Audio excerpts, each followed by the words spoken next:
malam Bapak dosen dan teman-teman.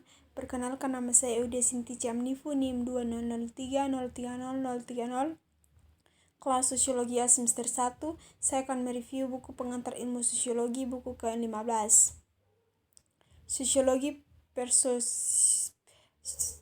Sosiologi proses seksual, historisitas individu. Di sini saya akan berpendapat bahwa kita perlu mengembalikan individu sebagai kekuatan yang penting sejarah. Dengan ini tidak bermaksud kembali ke sejarah pria hebat atau wanita hebat. Sejarah dalam ini yang pasti struktur sosial bisa dan kadang bisa memberi individu tertentu kekuatan luar biasa untuk membentuk masa depan. Tapi pertanyaan penjelasan penting dalam kasus seperti itu bukanlah kualitas atau tindakan orang-orang itu menarik menjadi stabil. Pertanyaan sebenarnya misalnya bukan mengapa Elizabeth memilih untuk tidak menikah, tetapi lebih tepatnya bagaimana menjadi struktur sosial di mana dia kembali fungsi untuk menikah dan bisa memiliki konsekuensi politik yang bertahan lama. Dalam arti sejarah, orang hebat hanyalah sebuah cadangan. Dan sejarah yang didefinisikan secara empiris, struktur sosial secara umum dianggap benar-benar tentang individu atau bahkan tentang individu yang dianggap sebagai kelompok atau tipe, melainkan tentang kondisi yang membuat individu menjadi sangat penting. Saya juga akan mendorong kita untuk beralih ke biasa yang kita sebut perspektif jalan hidup. Meskipun beberapa pekerjaan di masa lalu tentang karir pasti serumpunan perspektif itu. Setidaknya dalam istilah metodologis dalam pendekatan kursus hidup, seperti diketahui, kami tidak mencari makna peristiwa dengan melihat ke seberang kasus seperti yang kita lakukan dalam ilmu sosial berbasis variabel. Sebaliknya, kami melihat sepanjang kasus, menemukan arti dari peristiwa ini atau dengan hubungan dan dengan terungkapnya pengalaman individu. Berikut sifat manusia dalam berpikir prosesual. Dari ketiga jalur pengembangan potensi tersebut disebutkan pada bagian penutup, sebelumnya yang paling mudah dikejar adalah masa sejarah individu. Kota itu sendiri, ia mencatat sejumlah kekuatan yang mendukung pemeliharaan komunitas sepanjang garis keturunan individu, fisik atau biologis, objek memori dan retensi rekaman yang disengaja dan tangkapannya cukup jelas bahwa kekuatan ini penting untuk memahami kontinuitas aktual dan tampaknya sudah cukup jelas waktu kelompok sosial seperti pekerjaan atau kelas sosial atau kelompok etnis. Tetapi hubungan dengan individu, kami mungkin berpikir hanya ada sedikit yang perlu memperhitungkan komunitas tubuh menyediakan itu, apalagi terkait dengan tubuh, dan lebih luas lagi dengan gagasan bahwa individu atom adalah unit utama dari proses sosial atau gagasan umum untuk ekonomi dan psikologi di antara ilmu sosial dan perilaku adalah gagasan yang ada kualitas universal tentang individu manusia dari semua makhluk. Konsep ini, sifat manusia, memang merupakan unsur penting dari beberapa pendekatan alternatif untuk persoal yang semuanya merupakan unsur penting dari beberapa pendekatan alternatif untuk persoal yang semuanya mengambil kontinuitas individu dari waktu ke waktu menjadi tidak bermasalah. Oleh karena itu, mungkin tampilan persoal menjadi mulai dengan mempermasalahkan kontinuitas. Langkah pertama yang penting adalah mengatasinya konsep kodrat manusia, menanyakan seperti apa yang konsep kodrat manusia dalam perjalanan kehidupan akademis. Dalam pekerjaan saya sendiri, bagaimana saya belum menggunakan konsep masa depan. Setidaknya nama itu selama 35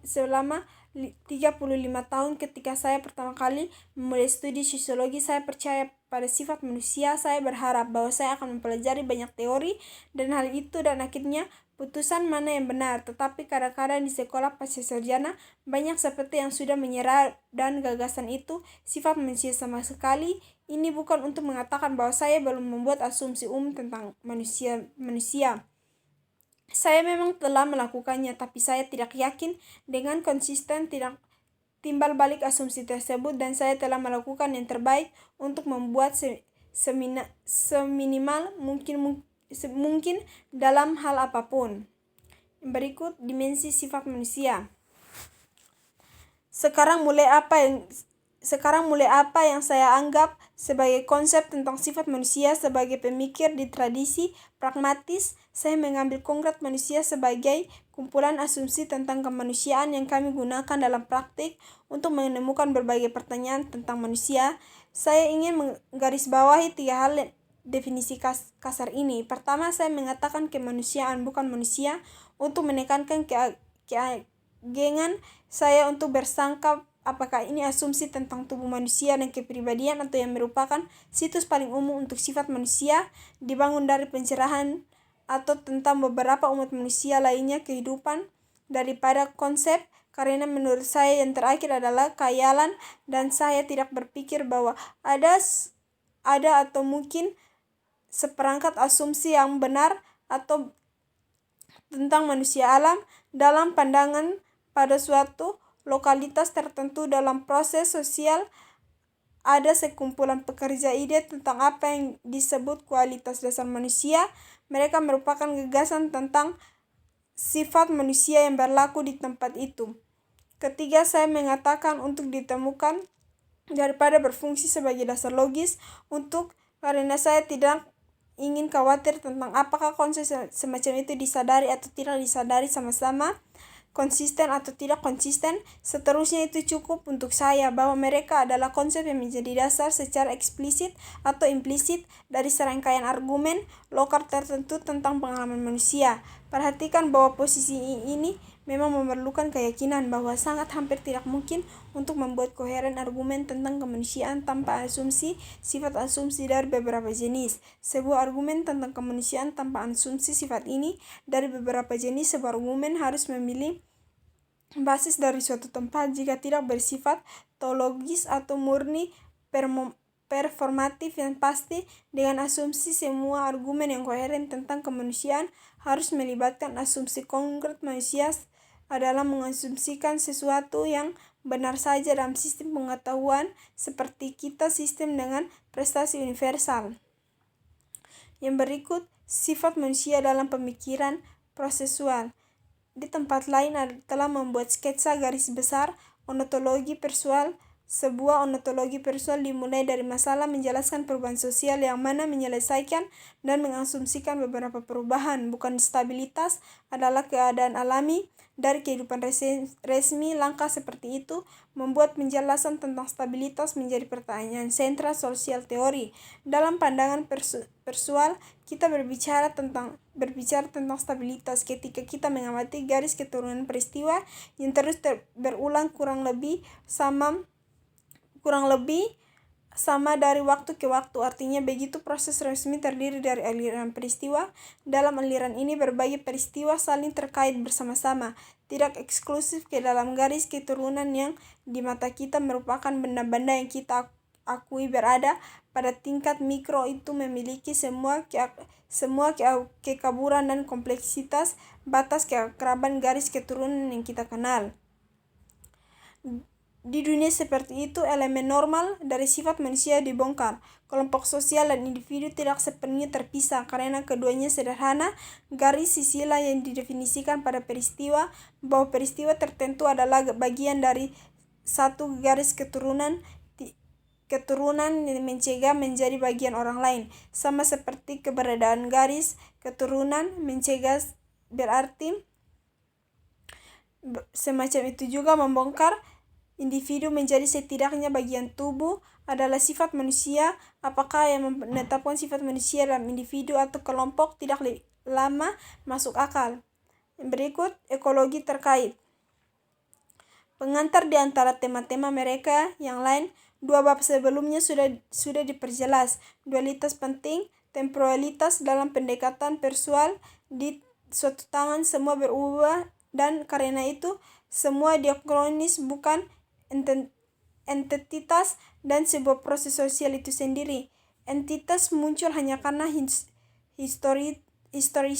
historisitas memungkinkannya untuk melakukannya, dan mereka muncul yang dampaknya stabil dan ontologi tradisional, secara khusus menyediakan sejarah korporel, peringatan dan substantif dasar untuk tautan yang digunakan oleh aktivitas berkelanjutan untuk menciptakan garis keturunan yang kami akan identifikasi sebagai seseorang atau kelompok.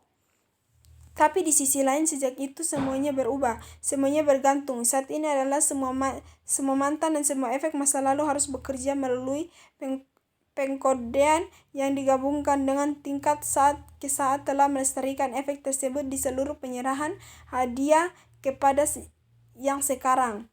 Dan apa yang belum kami pertimbangkan adalah bagaimana efek ini terjadi, bagaimana keluhan, kendala, dan tingkat berinteraksi di masa kini. Untuk menyimpulkan berbagai peristiwa lain menjadi masa kini yang menjamin lainnya pada gilirannya dapat membentuk berhasil hadir.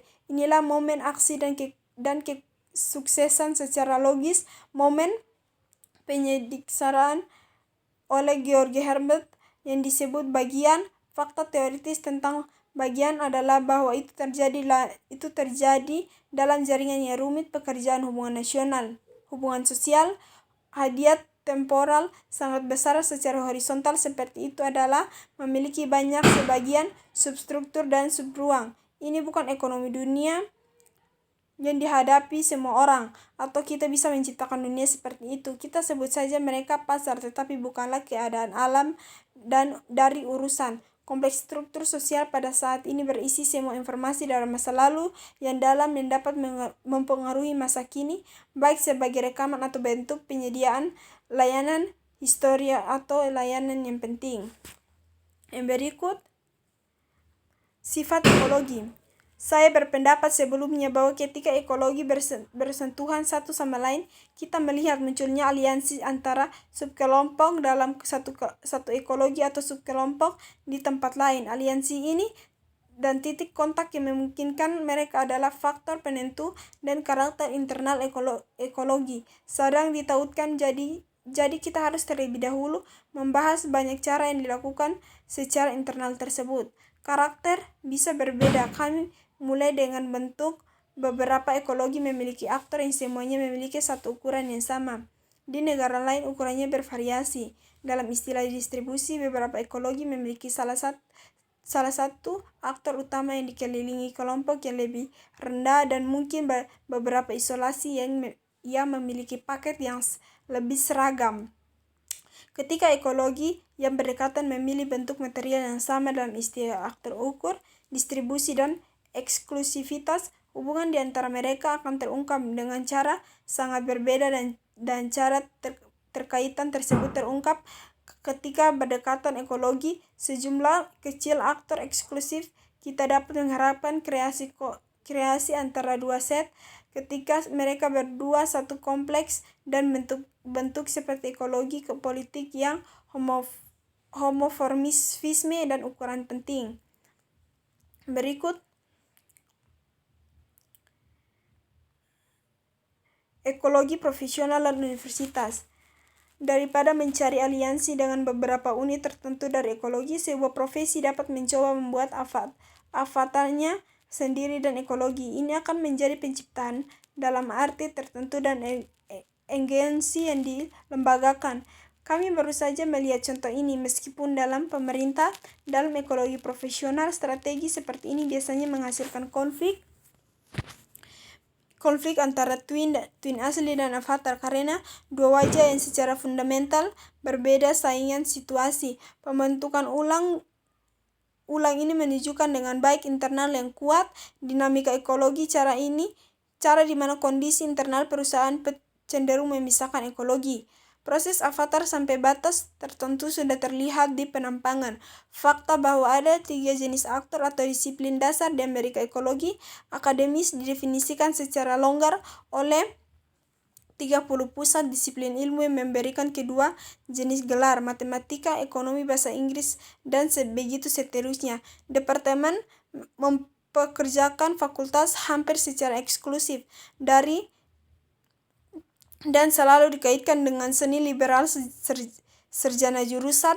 Di samping disiplin ilmu jantung ini adalah ilmu berbasis penelitian murni. Mereka sendiri tetapi biasanya tidak memiliki jurusan sarjana. Ini sering dikaitkan dengan dunia penelitian luar di universitas, pemerintah, dan industri. Yang berikut sosiologi liris. Dalam dua fenomena, garis keturunan satu sisi dan ekologi di satu sisi lain, kita telah melihat dua aspek temporalitas dalam garis keturunan kita, melihat waktu, diakronis narasi, karir, kemunculan dalam ekologi kita melihat sinkronis waktu penentuan bersama, waktu tindakan waktu nyata itu, dan pengalaman. Bab ini memperluas analisis prosedurisme dengan menyelidikkan secara mendalam sifat ganda temporalitas ini dengan fokus sinkronis, sisi naratif diakronis, diri temporalitas telah berjalan dengan baikan dinalis di tempat lain. Saya sendiri telah menerbitkan diskusi ekstensif tentang itu. Dengan cara yang lebih terbatas, yang pasti analisis jaringan teoritis equilibrium masuk ekonomi dalam semacam hadiah abadi, dan seperti yang kita lihat, analisis ekonomi menyediakan jalan kaya menuju masa kini yang kompleks ini. Bahkan mempersampingkan sifat kompleks dari tekad timbal balik masa kini, dan saat ini salah mengandung perubahan yang mungkin terjadi dalam perjalanan itu sendiri, menyebabkan pengkodean adalah saat daripada permanen tampaknya hadiah abadi selalu diambang perubahan. Sebuah episode jangka panjang penyerahan momen sementara secara permanen. Bab ini menekankan menyematkan hadiah penyelidikan ini melalui analisis konsep lirik yang adalah versi putis yang apresiasi transisi ini. Definisi yang paling luas ini mencari cara lain mengetahui waktu. Kami bisa berasumsi bahwa cara yang benar untuk memahami file dunia sosial adalah untuk bercerita tentang itu, dan bisa menjadi cerita orang yang sebenarnya atau institusi menjadi cerita variabel seperti dalam bentuk-bentuk analisis kuantitatif. Yang berikut pertanyaan sosiologi liris. Sungai Chicago diwarnai oleh industri, mengalir kembali ke atas dirinya bercabang untuk membagi kota menjadi sisi selatan, sisi utara. Di kelokaan sungai ke arah selatan terletak Lopo, kaki langitnya tergulang ke arah danau adalah inti dari Chicago, simpul dari arteri baja dan struktur yang tinggi berpompa dalam aliran tanpa henti. 3 juta penduduk kota masuk keluar dari kawasan pusat bisnis, jalan-jalan seperti Ngarai Lopo, bergerumu lalu lintas perdagangan di trotoar, kerumunan orang dari setiap bangsa tanpa disadari saling mendorong masuk dan keluar dari gedung kantor, toko, teater, dan hotel, dan akhirnya kembali ke utara, selatan, dan barat. Sisi dari mana mereka berasal, bermil-mil jauhnya padang rumput sekarang terbentang dari blok ke berujung kota. Bukan itu disebutkan oleh jurnalis yang dilaporkan tentang gelombang pasang, tunawisma, narkoba, dan kekerasan di perkotaan Amerika. Ini tidak dibahas eksklusif, dan ahli mengusulkan program baru untuk orang tua yang menganggur dan ibu yang tidak menikah. Itu tidak diartikulasikan oleh sipil pemimpin hak, berbicara menentang ketidaksetaraan yang terus berlanjut, dan itu tidak ditemukan di perkotaan. Kata itulah pemisahan tidak hanya menggunakan metafora sederhana seperti sungai dan alat tenun, tetapi denyut nadi hairan kehidupan kota. Selanjutnya, bahasa yang mencolok pada pembukaan halaman adalah judul link yang hilang yang tidak memiliki rujukan jelas. Ini frasa bersejarah mendorong pembaca maju ke teks tautan apa antara apa dan kenapa hilang. Namun kami tidak tahu di akhir dan paragraf pertama ada jawaban atas semua pertanyaan ini, atau dalam apakah kita tahu dalam buku ini menyangkut segresi itu.